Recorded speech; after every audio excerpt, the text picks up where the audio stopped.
Right, good afternoon. Not good enough. We've got 30 minutes. We can stand here in silence for 29 minutes, or I can say good afternoon to you again, and you can say good afternoon to me back like you want to be here. Good afternoon. Oh, brilliant. Well done, audience. Fantastic. Better than most others. Right, okay. Now, before we begin, seriously, just to help me gauge the audience, by a show of hands, I'm going to make you do stuff. None of this just sitting here listening business. Who is in like a technical role?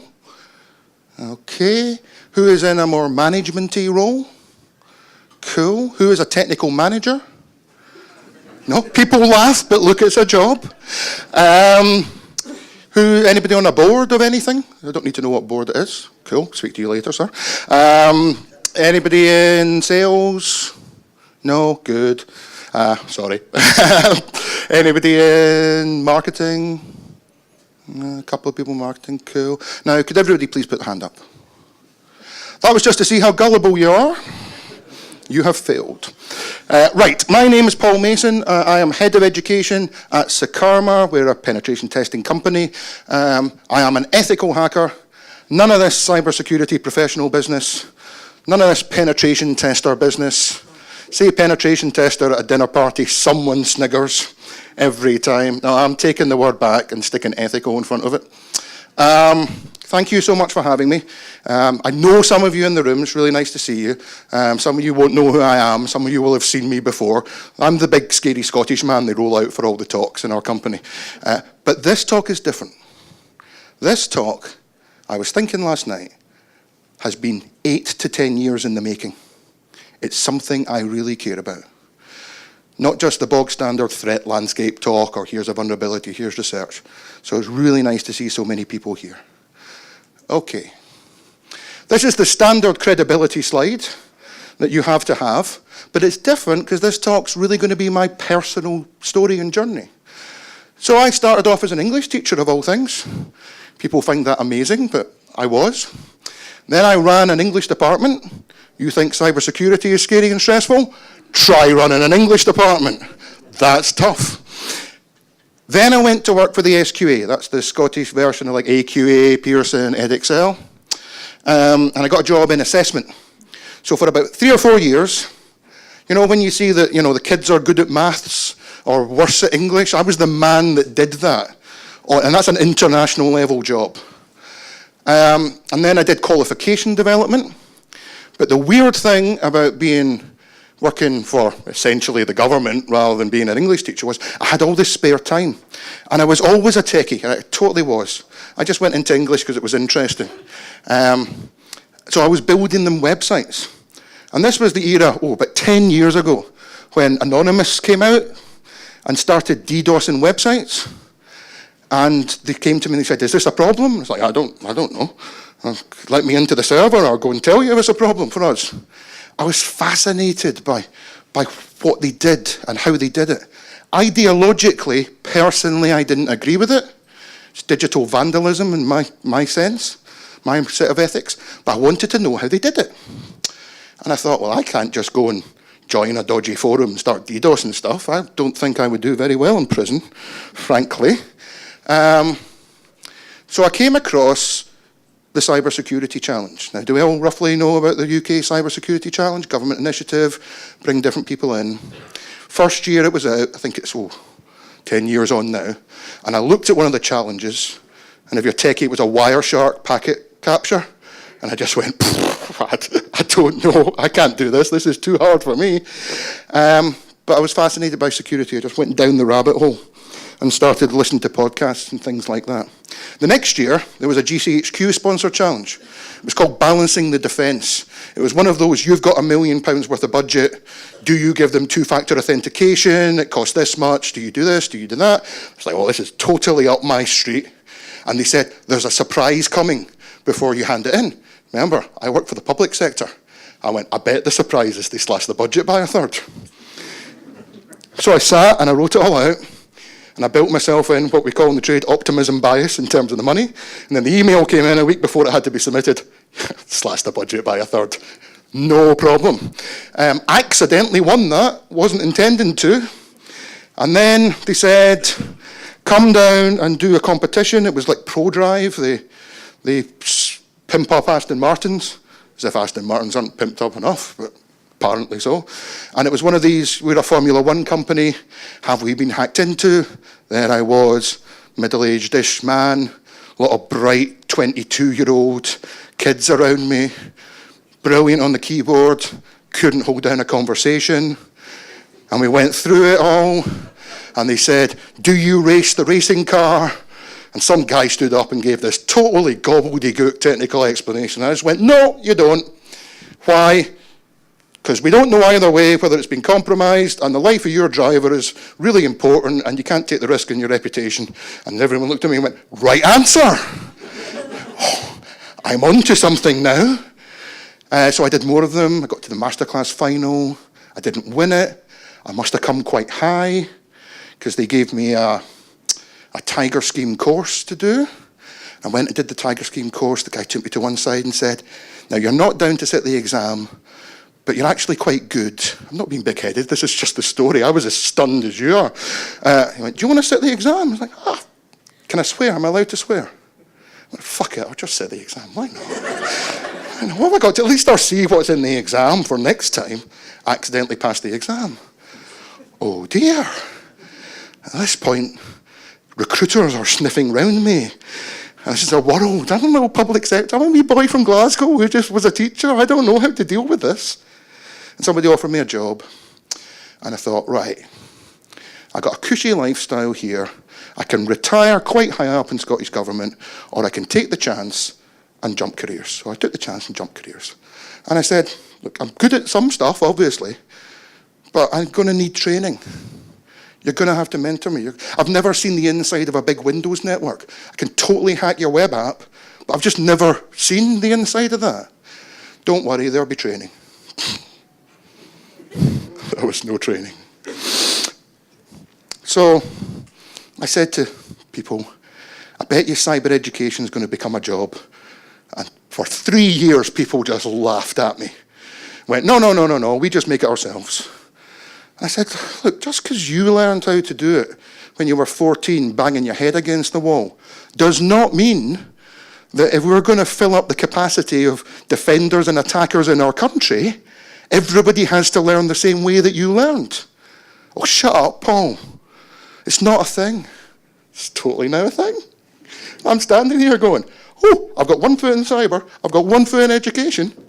This is ruined and wrecked and broken. There's some really good work out here. So I'm not saying there isn't, but we can make it better. It's an opportunity. So this is not a disastrous rant. It's a bit of a rant, I'll not lie to you. But it's an opportunity.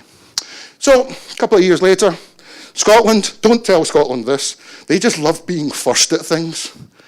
Right? That's why there's all this innovation in Scotland. It's just the Scottish Government just wants to be first at everything it can do. And they said, we're going to write an NPA, a National Progression Award. Just think A-level, right? And we're going to do it in cybersecurity. Would you like to come and write the ethical hacking element of it? It's a third. Yes, absolutely I would. Haven't you tried this before? Yeah, we did try it before. We put an optional element. You're mostly all English, so we'll just go with the English system. We put an optional element into A-level computing, but nobody picked it up. And I was like, of course nobody picked it up. What were your other optional elements? Coding in Python. Well, of course, any computing teacher is going to pick the coding in Python stuff. The resources already exist. They're not going to go, imagine the kid going home, what did you do today in school? We learned how to hack into stuff. Oh, that's going to be a hard phone call. So I went and I sat, I spoke to the Scottish Government. I said, are you sure you want to do this? You're going to have to say it's okay. Let's do it. So I wrote it. It's now in 60 schools. There's some really good innovation going on up there. And of course, A-level GCSE wanted to put cyber into their curriculum. That was frankly why the Scottish Government went first, because they found that out. And so I advised on that. So I got in, I found problems. But let's fix them, okay? We've got about half an hour. I have to say, look at the speakers that you've had so far. They all get 15 minutes and get the wee boy from Glasgow for half an hour. Terrible. Right, question. Audience, you're not just going to sit there and look at me. I'm going to give you like a minute, 45 seconds. If you're sitting on your own, turn around, talk to somebody, you're about to make a new friend. 3 top skills. If you had a person coming into cyber, what are the 3 top skills you would want them to have? You've got 45 seconds. I want to hear noise in the room. Off you go.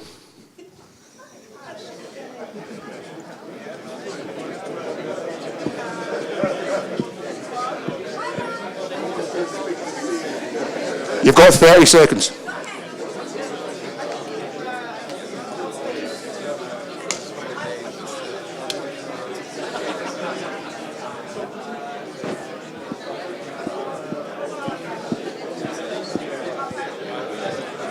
You've got 15 seconds. Annoying, isn't it?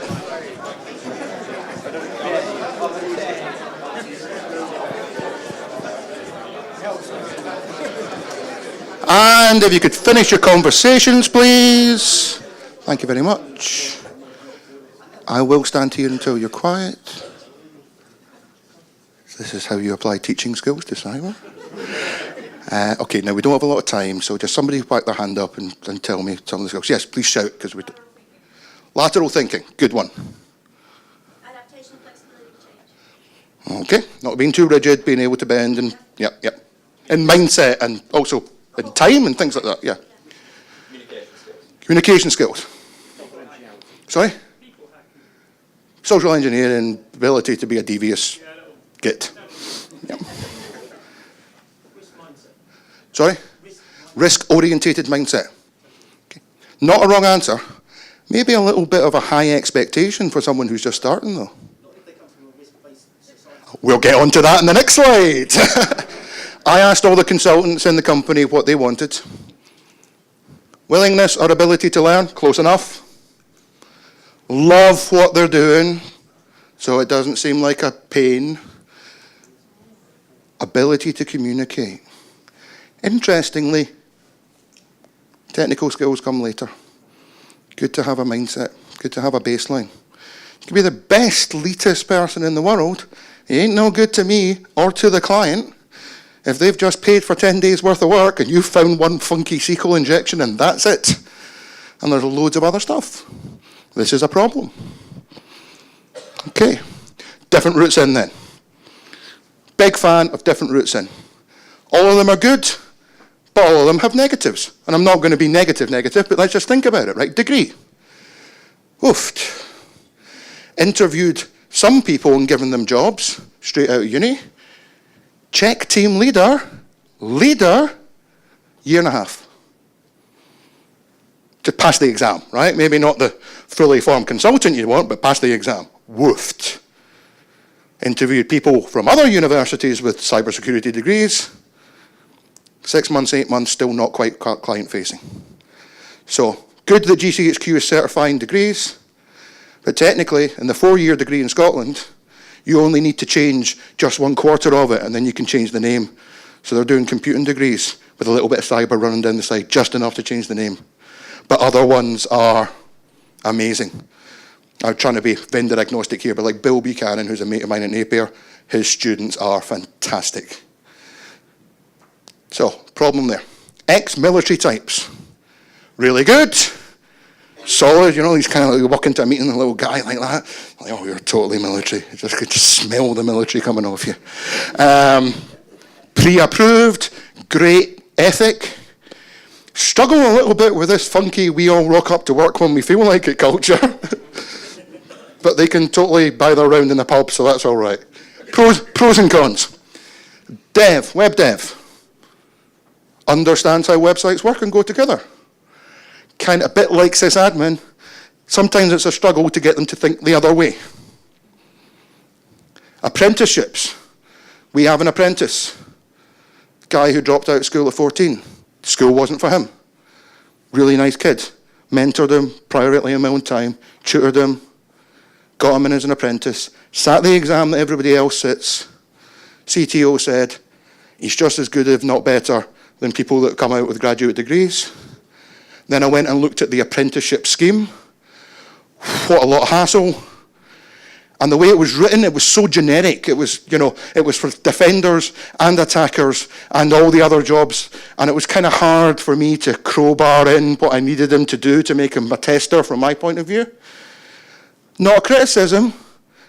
It takes 3 or 4 years to get this kind of stuff right and embedded. But we're getting there. Cybersecurity challenge, where I got my start. CyberFirst. Do we know about CyberFirst? Well, we'll get on to CyberFirst. There's a more in-depth slide about it. Sheer perseverance, and that slide before I sent it off did say, or doing something awesome and going to prison, and then like mysteriously getting tapped on the shoulder and saying, prison's not working for you. Would you like to go in places that don't exist on maps? A lot of them stay, apparently. So, getting caught. Problems. Now, again, I could do a 3-hour seminar on this for you, so excuse me if I'm whizzing through, but I think you figured out I care about this stuff. So, in no particular order, problems. Does winning a CTF make you a professional penetration tester? Nah. How do you learn in a safe way? Somebody always comes up to me and goes, how do I get into this? Okay, well, make virtual machines, attack them, defend them, that kind of stuff. My girlfriend at the time I was getting into it used to work for Cisco and Amazon, so she would sit in the lounge and misconfigure things, and I would sit in the study and break them. But interestingly, she insisted that I couldn't move on until I'd gone in and fixed it. So I learned how to fix it, which meant when I started to learn how to write reports, they were quite valuable for the client, because I wasn't just going, look at the rock star that I am, here's how you fix your problems. How do you learn everything? It's too much. If we have a problem in this community, it is rockstar syndrome versus imposter syndrome. And it is possible to have the same two things within the same day. I am amazing. Oh shit, I don't know anything. I am amazing. Oh no, I don't know anything. Give me imposter syndrome over rockstar syndrome. Rockstar syndrome's dangerous. Imposter syndrome's willingness to learn. How do you write a report? Well done, we've employed you because you're an awesome hacker. Ain't no use to me if you can't write it. The only thing the client gets is a report. That's the tangible thing they get. How do you write a report? Providing work experience, internships every week. Can we do an internship? Can we do work experience? Work experience. I've got work experience planned. Weeks worth of work experience. But it's not like they can sit and shadow our hackers. So I've got it, it's there, but I'm going to have to sit and shepherd them through it, and that's a justification of my time, and can we do it? Reason that I'm with Sakarma is they really care about this stuff. It's not tokenistic with us, we care. So we'll get there with the work experience, but it's hard, there's issues. What's the natural career progression? What direction do you go in? Okay, yeah, you want your CREST registered tester and your check team leader and all that kind of stuff, but should the career progression be qualifications based? Is that healthy? Is it even necessary sometimes? Don't know the answer to that. Which qualifications are most valuable? Oh, that's a can of worms that you don't want to open. Is the CEH any good? I don't know. It used to be, when I looked at it, a multiple choice test. Multiple choice test with 4 options, you're getting 25% just by guessing. That's just, I know that from education. How big's the question bank? Have you tested the questions? Are they relevant? I don't know. Are the exam systems therefore flawed? Fundamentally flawed? Are they made by people who learned how to do it their way and don't understand other options are available? I always liked the Tiger scheme because you had to do a little sort of mini office. It wasn't just popping the boxes and capturing the, capture the flag style. And then you had to verbally report. Then you had to write and answer 2 questions. I'm like, oh, that ticks all my boxes there. But is it well tested? Is it robust? I don't know. How do you account for different learning styles? Yeah, again, back to the bashing your head against the wall. Well, that's fine, but not if we need, 50,000, 100,000 more cyber professionals. Some people like it in video form. Some people want it just written down and sit with a highlighter and go through it. Some people, I like audio because I travel a lot. So when I did my OSCP, I actually ripped the audio off the videos and just sat on the train, and that was the way that I absorbed that information, because I know my learning style. Do people even know what their learning style is? Death by PowerPoint works for some people, doesn't work for other people. When I got into doing training internally, being given training, remember I used to train teachers as well. Content was brilliant a lot of the time, but sometimes the person would just rock up and read off the slides for 6 hours. I'm like, I can tell you I will not retain this information. And that's the reason that I asked you to talk to each other. It was to put a bit of energy in the room, and that was just a paired exercise. Are we applying these methodologies when we're training people? How do we address our diversity problem could be a talk in its own right. 8% of women, not good. I was once, years ago, somebody said to me, Paul, the problem is we're not taken seriously as a profession. And I went, that's because you don't behave seriously as a profession. The problem is, Paul, it's all fat white men wearing hoodies and eating a pizza. And I said, mate, we're in the pub.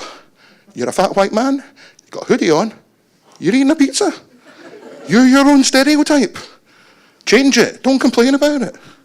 I've only ever, I just turn up like this. Some people wear suits. I don't care anymore. The minute you hit 40, you just stop caring about things like that, It's beautiful. You still care about stuff, but you just don't care about the little stuff. I've only ever had 2 complaints about my dress on site. Once was because I didn't wear a tie. So this is literally a true story. So the next job I went, right, I'm wearing a tie. And the guy complained I didn't look enough like a hacker. What am I meant to do?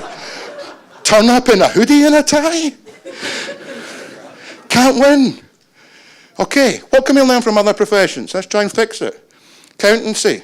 You're not an accountant if you've got an accountancy degree. There's a chartered body. Okay, yes, there are in cyber, but there's schemes and they all relate to each other. And they all have things like psychometrics in their testing. They pre-test the questions. They look for flaws and stuff. We don't do this. Ditto medical, ditto engineering, ditto architecture, ditto teaching. And amazingly, because I have made a hairdressing qualification once, in hairdressing, the questions were weird. Because you need to know a lot about pH levels and bleach and things like that, so you don't knock someone's hair out. But when we ask them to write questions, it's like, should you have a cigarette hanging out of your mouth when you're doing someone's hair? So, hairdressing's got it. We don't have it. So, how do we fix this? We've got about 10-ish minutes left. I like scenario-based learning and gamifying things. It engages people. I like support, but not spoon-feeding people. So a bit halfway house between bash your head against the wall and have it handed to you. I like multiple vulnerabilities. When I'm doing boxes, we'll get onto that. Not just single shot, win the hash, move on to that, because that's the reality of stuff that you test. I like to articulate with prior learning. Find out what you know before, then build on it. Make the scoring relevant if you're doing a big competition. Give people the answers. Don't just go, well done, you didn't get there. Come back next time. Give them the answers. Why not? Okay, it's more work because you burn what you've got, but it's worth it. Promote soft skills. Why I made you talk to each other. Promote teamwork, gather feedback, build a usable lab. Let's do 3 examples of how we've done that.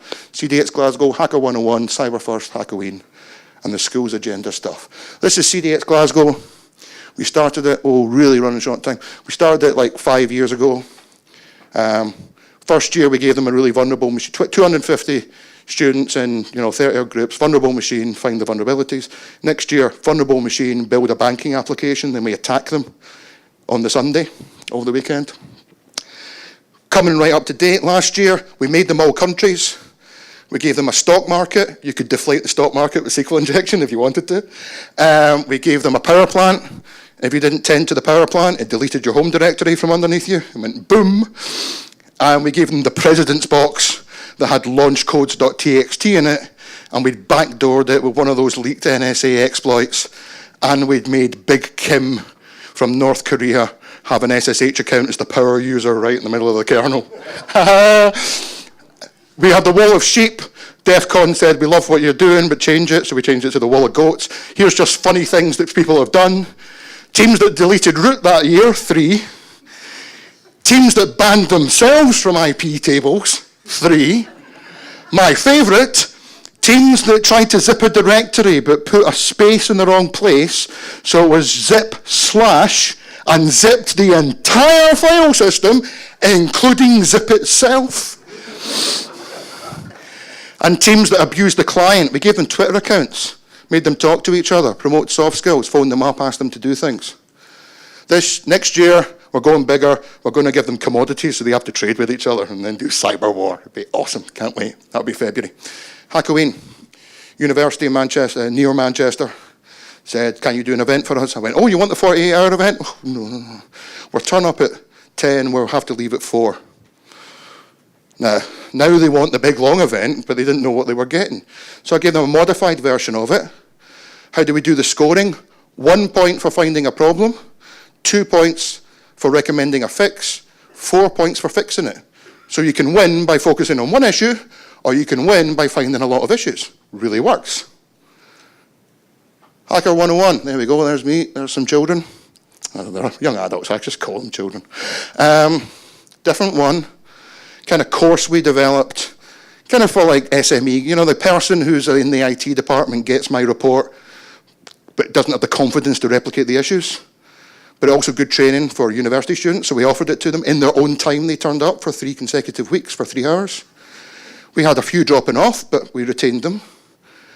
And I was stopping all the time going, if you're a consultant and you found this issue, what would you do? Go deeper? Would you report it immediately? So seeding that idea of how to be a consultant into a teaching experience, hands-on. CyberFirst, really like CyberFirst. So that's another government initiative. Basically, remember at uni, somebody who, 5 minutes, we'll just get to the end of this. Somebody who was like in the army or the navy, but they were doing an engineering degree and they paid them through it. Think of that for cyber. But you can sign up to CyberFirst. You can go to their events. You get to spend more time with them. They go through a curriculum, so it's not a single shot, and they phoned us up and said, can you do an event for us? And I said, yeah, no problem. Show me what you're teaching them. Remember, CyberFirst is like the front face of the NCSC, rather. So getting trust out of these people is quite hard. But eventually they showed me it, and I said, okay, we'll do that, but we're going to build in some consultancy exercises. I'm not just going to give you a lab to hack on yourself that you haven't seen. And they went, yeah. And they came and they saw, and they went, it's brilliant. Can we send 60 people this year, which they did, double the numbers. And last week they said, can we send 120 this time? You're pushing it. I asked for their logo. Normally that's an 11-page form to fill out just to get to use their logo. They sent me the logo in 30 minutes. They've pre-approved everything I've just said. Look into it, it's really, really good. So, we only got 5 minutes, but just for an example, you can just read it off the slide or hit me up on LinkedIn or Twitter. So here's like a fake charity. They've got a web app, they're using WordPress, and we go through who are the threats against them, what are the problems, how would you advise them on how to test it. Sorry, I know it's dense, but just to give you that idea. And then we've got a next one, which is Mrs. McGubbin's Biscuit Company, totally not the Tunnocks factory at all. No, it actually isn't. Ordering system, dynamic pages, how do you scope that? Those kind of questions. And then I've got the Keep It Up pharmaceutical company when they get introduced to a network diagram. And that's how we lead them into this kind of way of thinking that we need. They enjoy it. It's fun. It's a game. They're learning valuable things. So, where do we need to go? And I've got 3 minutes, so we'll just get to this. These are just random educational words to you. This is what I want to see in 5 years. It'll take us 5 years to get here. This is what we should be doing. Prior learning, figure out what they know beforehand. Build on what they know. Don't just throw people new stuff all the time. Differentiation. Not everybody learns or develops at the same speed. Everybody gets there. Can we differentiate? That will stop the imposter syndrome problem. So 2 people out of 6 just go at the pace that you expected. 2 people are advanced. Do you have extra activities for them? 2 people are struggling. How do you deal with those 6 people? Maybe pair up the 2 people that are advanced so they can teach the 2 people that are struggling. This kind of thinking is what we need. Validation. Is my assessment or my training program or my whatever valid? Have other people checked my work? And then verification. People who have never seen it before come in and sign it off. Because you're so invested in the stuff that you've built, even in a team, sometimes you can't see the problems. You need other people to look at your work. Leave your ego at the door. Let's sort it out together. Assessment. There's different types of assessment. Formative. Summative at the end. Formative at the start to figure out what they know. That's how you do the prior learning bit. Summative, the thing at the end to prove they've learned. Diagnostic, ways to figure out where the problems might be so you can support them. We're not thinking this way. Right? Validity. Is what I'm teaching or what I'm testing valid? Does it actually work? Is it relevant? Reliability. Year upon year upon year, is it still valid? You can measure this. There are statistical educational measurements for this. And the board loves measurements, don't they? Everyone loves a graph. Discrimination. Is the person who's always going to get an A, do they all fail one particular type of question? How are we doing for time? Oh, we're almost out of time. Can I push on for just 2 more minutes? Yeah? So, educational example, a maths example. Kids that are affluent are not very good at fractions. Weirdly, kids that come from poorer areas are quite good at fractions. Why is that? Because if you have a thing that says there's a 1 in 3 chance of something, they understand betting odds. Because their dad sends them down the bookie to put it up, so they understand it. Weird. Norm reference criteria. So, do a skills matrix. Everyone grades themselves 1 to 5. Then the line manager agrees that there are 3 or whatever. But if the line managers don't sit down and agree what a 3 looks like, it's a totally invalid exercise. This is the kind of stuff. So, last slide. Where do we go? See, good old teacher, summing it up at the end. Let's learn from other professions. Let's stop trying to invent it ourselves. Let's provide support to the teachers and the students. Let's apply solid educational techniques like any other credible profession would do. Let us audit all of our stuff. Let's accommodate diversity and disability. Had a bit to say about that, but we don't have time. Teachers first, trainers second. Being a good trainer does not make you a good teacher. And more joined up thinking. Let's stop trying to go off and do it ourselves. Let's all sit down and learn together. You've been lovely. Thank you very much.